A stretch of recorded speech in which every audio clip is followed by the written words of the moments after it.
Kata Nabi, atau disebutkan dalam banyak riwayat, bahwasanya nabi-nabi pun belum pernah ada nabi yang lihat Allah, termasuk Nabi Muhammad SAW. Kita ambil dalilnya dalam hadis Bukhari. Waktu Nabi SAW pulang dari Isra Mi'raj, jemaah sekalian, Aisyah bertanya radhiyallahu anha, berkata, istri beliau, ya Rasulullah, hal tara rabbak? Apakah anda waktu Mi'raj ke langit, terima perintah salat, sempat lihat Tuhan anda enggak? Lihat enggak Allah itu bagaimana? Apa jawaban Nabi SAW? Nurun ala nur anna arah. Allah itu cahaya, di atas cahaya, terang sekali. Bagaimana saya bisa melihatnya? Artinya Nabi SAW mengatakan, saya sendiri belum pernah lihat bagaimana itu Allah. Contoh sebelumnya Nabi Musa alaihissalam. Nabi Musa waktu menerima wahyu Taurat itu selama 40 hari turun Taurat lengkap. Al-Quran 23 tahun baru lengkap. Kalau Taurat 40 hari nunggu di gunung Tursina. Tursina sebuah wilayah di Mesir sekarang. Itu banyak gunung-gunung batu, ada satu gunung batu yang tinggi, Nabi Musa nunggu di situ. Setiap hari Jibril datang turunin surah, turunin ayat gitu. Setelah berlalu 37 hari dari 40 hari menunggu Taurat turun, Nabi Musa alaihissalam tiba-tiba bertanya kepada Allah, mengatakan begini dalam Al-Quran, A'udzubillahi minasyaitonir rajim, Rabbi arini anzur ilaik. Wahai Tuhanku, izinkan aku melihatmu. Aku beriman kau ada ya Allah, tapi aku ingin lihat kau bagaimana. Allah menjawab, tidak mau mengecewakan Nabi Musa, sebagai manusia Allah mengatakan, lan tarani. Perlu anda tahu dalam bahasa Arab jemaah sekalian ada 3 kosakata la, tidak yang berarti tidak. Ada la biasa artinya tidak, ada lam dengan mim, lam artinya tidak pernah, ada lam dengan nun, lan artinya tidak akan pernah. Allah mengatakan apa? Lan tarani, kau tidak akan mampu melihatku hai Musa. Tapi Allah nggak mau kecewain Musa. Ternyata Musa selama 37 hari jemaah sekalian kagum-kagum melihat gunung-gunung batu di situ. Pergantian siang malam, burung-burung yang terbang, air yang mengalir di lereng-lereng gunung. Lalu dia mengatakan, Allah mengatakan apa? Walakin unzur ilal jabal fa in istaqarra makanahu fasawfa tarani. Coba kamu lihat gunung-gunung batu di sekitarmu hai Musa. Kalau mereka bisa menampung kedatanganku kata Allah, kau akan bisa melihatku. Apa yang terjadi? Allah lanjutkan, falamma tajalla rabbuhu lil jabal. Waktu Allah baru niat mau datang, belum datang, ja'alahu dakka. Semua gunung batu itu hancur lebur, tidak mampu menampung kedatangan Allah.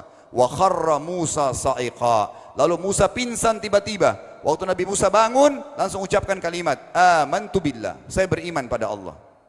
Berarti fakta lapangan, nabi-nabi aja belum pernah lihat Allah. Masih pertanyaan lagi jemaah sekalian, kenapa Allah nggak bisa kelihatan? Saya akan jawab dan tolong ini jadikan sebagai pegangan hidup. Ini landasan akidah kita. Kata para ulama, karena anda kalau sholat, anda mengucapkan satu kalimat yang merupakan jawabannya. Allahu Akbar. Allah Maha Besar. Akbar adalah siga mubalaghah dalam Islam. Sesuatu yang melampaui batas, Maha Besar. Kita terangkan. Kata Nabi SAW, perumpamaan bumi yang kalian tinggali ini dibanding dengan langit pertama di atas kepala kalian ada 7 lapis langit. Allah mengatakan sab'an shidada, 7 lapis langit yang kokoh. Alladzi khalaqa sab'a samawatin tibaqa, yang menciptakan langit tibaqa bersusun 1, 2, 3, 4, 5, 6, 7. Allah di atas langit ke-7. Kata Nabi SAW, perumpamaan bumi yang kalian tinggalin dibanding dengan langit pertama di atas kepala kalian, ibaratnya seperti cincin yang dibuang di padang pasir. Jadi kita tidak akan pernah bisa melihat ujungnya langit karena kita sangat kecil, dan ini terbukti secara fakta. Apakah anda sudah tahu bahwasanya miliaran bintang-bintang yang ada di atas kepala anda yang jaraknya sekian miliar tahun dari bumi dan sekian miliar tahun lebih besar daripada bumi, sekian miliar kali lebih besar daripada bumi, itu semua berada di bawah langit pertama. Manusia tidak akan pernah bisa memegang langit ini dengan telapak tangannya, karena dari sini saja ke Pluto jaraknya 270 tahun. Nggak bakal bisa ada astronot dikirim kena mati di tengah jalan. Jaraknya jauh sekali bintang-bintang, dan semua berada di bawah langit pertama. Kata Nabi SAW, di atasnya ada langit kedua besarnya, digabung antara bumi sama langit pertama seperti cincin dibuang di padang pasir. Langit ketiga, 2, 1 dan bumi digabung tiga-tiganya, di mana langit ketiga seperti cincin dibuang di padang pasir, sampai langit ke-7, 5, 6, 4, 3, 2, 1 dan bumi, 7 digabung, dibanding langit ke-7 seperti cincin dibuang di padang pasir. Dan langit yang luas ini jemaah sekalian dipenuhi dengan makhluk Allah yang lain namanya malaikat. Dalam hadis Bukhari kata Nabi SAW, waktu saya sedang dimi'rajkan ke langit, tidak ada 4 jari pun ukuran di langit yang luas itu, kecuali saya temukan malaikat yang sedang ruku atau sujud, penuh dengan jumlah mereka. Anda tahu malaikat itu ada namanya nama kelompok, seperti Raqib, Atid itu kelompok. Di bawah Raqib banyak miliaran malaikat, di bawah Atid miliaran malaikat. Sama dengan Munkar Nakir, ada memang nama kelompok. Makanya kalau manusia 5 miliar, Raqib Atidnya 10 miliar. Raqib Atidnya 10 miliar. Lalu kata Nabi SAW, di atas langit ke-7 ada Sidratil Muntaha.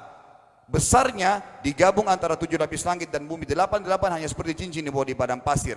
Di atas Sidratil Muntaha ada sebuah lautan yang Allah ciptakan. Lautan itu besarnya digabung antara Sidratil Muntaha, 7 lapis langit dan bumi. 8, 9-9-nya seperti cincin dibuang di padang pasir. Makanya kalau anda baca Quran, anda baca ayat wa kana arsyu alal ma, singgasana Allah di atas air. Ini maknanya, air adalah ada lautan. Lalu kata Nabi SAW, arsy-nya Allah di atas lautan itu singgasananya Allah. Besarnya digabung antara lautan, Sidratul Muntaha, 7 lapis langit dan bumi. 10-10-nya hanya seperti cincin dibuang di padang pasir. Anda sudah hafal ayat kursi? Apa artinya? Ayat tanda-tanda kebesaran Allah. Kursi itu artinya bukan tempat duduk, tapi tempat pijakan kaki raja di singgasana. Kalau raja inginnya singgasananya di pijakan kaki, itu namanya kursi. Kita baca apa? Wasi'a kursiyuhu as-samawati wal ard. Pijakan kakinya Allah saja sudah menutupi seluruh langit dan bumi ini. Jadi kita mustahil bisa melihat Allah karena besarnya Allah Azza wa Jal. Tinggal kita tutup jemaah sekalian. Kira-kira, lalu bagaimana saya berhubungan dengan Allah? Jawabannya sederhana. Anda lingkari namanya Allah, ini Tuhan kita. Yang menyembah selain Allah kafir, yang mempartisipasikan Allah dengan makhluknya, masih sembah berhala, kuburan, jimat, namanya syirik. Dua-dua enggak boleh. Untuk berhubungan dengan Allah yang tidak kelihatan dengan mata kita ini, tapi kita bisa rasakan keberadaannya, cuman satu cara. Di bawahnya lingkarin ibadah. Salat, puasa, zakat, haji, takziah, ziarah kubur, semua ini adalah rangkaian ibadah untuk berhubungan dengan Allah. Semua ibadah ini jemaah sekalian harus seperti yang Allah mau, bukan yang Anda mau. Ini penting. Karena kalau tidak seperti yang Allah mau, Allah tidak terima. Bagaimana caranya supaya bisa seperti yang Allah mau? Ikuti buku pedomannya. Ada Al-Quran, ada Sunnah. Yang beribadah keluar dari 2 pedoman wahyu ini tidak akan diterima oleh Allah. Seperti Anda kalau kerja di perusahaan, pimpinan perusahaan kasih peraturan. Senin pakai baju kuning, Selasa baju hijau, Rabu pakai baju hitam. Datang jam 7, keluar jam 5 sore. Ternyata Anda tidak. Hari Senin Anda pakai baju yang hari Rabu. Datangnya jam 9, keluar jam 2 siang. Dikeluarkan oleh pimpinan atasannya. Itu baru peraturan manusia. Bagaimana dengan peraturan Allah Azza wa Jal? Maka kita simpulkan semua jemaah sekalian adalah yakinlah Tuhan Anda Allah ada, satu-satunya Tuhan. Kalau Anda sedang sakit, yang ciptakan Anda Allah, yang ciptakan penyakit Allah, yang menciptakan kesembuhannya Allah. Kalau kita sedang musibah sama, kalau kita sudah senang juga sama. Semoga Allah SWT menjadikan kita orang-orang yang senantiasa beriman padanya dan juga selalu berteguh dalam keimanan tersebut serta mengikuti syariat dan hukumnya.